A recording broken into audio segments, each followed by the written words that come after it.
शनिवार व्रत कथा। एक समय की बात है, सभी ग्रहों में सर्वश्रेष्ठ होने को लेकर विवाद हो गया। वे सभी ग्रह सूर्य, चंद्र, मंगल, बुध, गुरु, शुक्र, शनि, राहु और केतु इंद्र देव के पास गए। वे भी निर्णय करने में असमर्थ थे, तो उन्होंने सभी ग्रहों को पृथ्वी पर राजा विक्रमादित्य के पास भेज दिया, क्योंकि वे एक न्यायप्रिय राजा थे। सभी ग्रह राजा विक्रमादित्य के पास पहुँचे और अपने विवाद के बारे में बताया। राजा विक्रमादित्य ने सोच विचार के बाद 9 धातु स्वर्ण, रजत, कांस्य, पीतल, सीसा, रांगा, जस्ता, अभ्रक और लौह से सिंहासन बनवाया और उनको क्रम से रख दिया।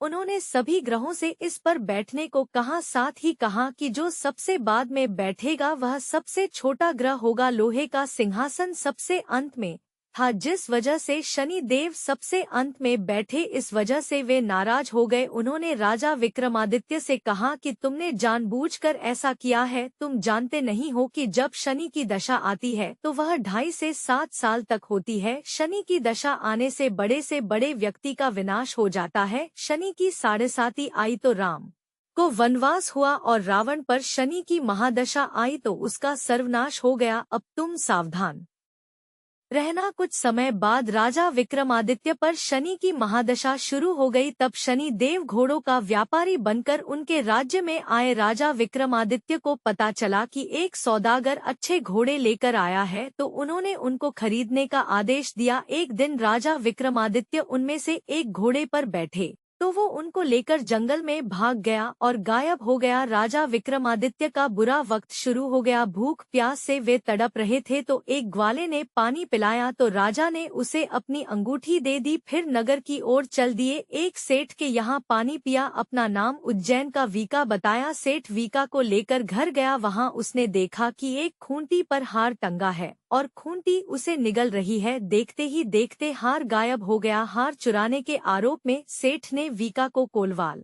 से पकड़वा दिया। वहां के राजा ने वीका का हाथ पैर कटवा दिया और नगर के बाहर छोड़ ने का आदेश दिया। वहां से एक तेली गुजर रहा था। वीका को देखकर उस पर दया आई। उसने उसे बैलगाड़ी में बैठाकर आगे चल दिया। उस समय शनि की महादशा समाप्त हो गई। वीका वर्षा ऋतु में मल्हार गा रहा था। उस राज्य की राजकुमारी मनभावनी ने उसकी आवाज सुनी तो उससे ही विवाह करने की जिद पर बैठ गई। हारकर राजा ने बेटी की विवाह वीका से कर दिया। एक रात शनि देव ने वीका को स्वप्न में दर्शन दिए और कहा कि तुमने मुझे छोटा कहने का परिणाम देख लिया।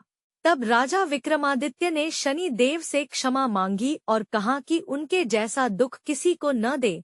तब शनि देव ने कहा कि जो उनकी कथा का श्रवण करेगा और व्रत रहेगा उसे शनि दशा में कोई दुख नहीं होगा। शनि देव ने राजा विक्रमादित्य के हाथ और पैर वापस कर दिए। जब सेठ को पता चला कि मीका तो राजा विक्रमादित्य हैं, तो उसने उनका आदर सत्कार अपने घर पर किया और अपनी बेटी श्रीकंवरी से उनका विवाह कर दिया। इसके बाद राजा विक्रमादित्य अपनी 2 पत्नियों मनभावनी एवं श्रीकंवरी के साथ अपने राज्य लौट आए, जहां पर उनका स्वागत किया गया। राजा विक्रमादित्य ने कहा कि उन्होंने शनि देव को छोटा बताया था, लेकिन वे तो सर्वश्रेष्ठ हैं। तब से राजा विक्रमादित्य के राज्य में शनि देव की पूजा और कथा रोज होने लगी। शनिवार व्रत कथा। एक समय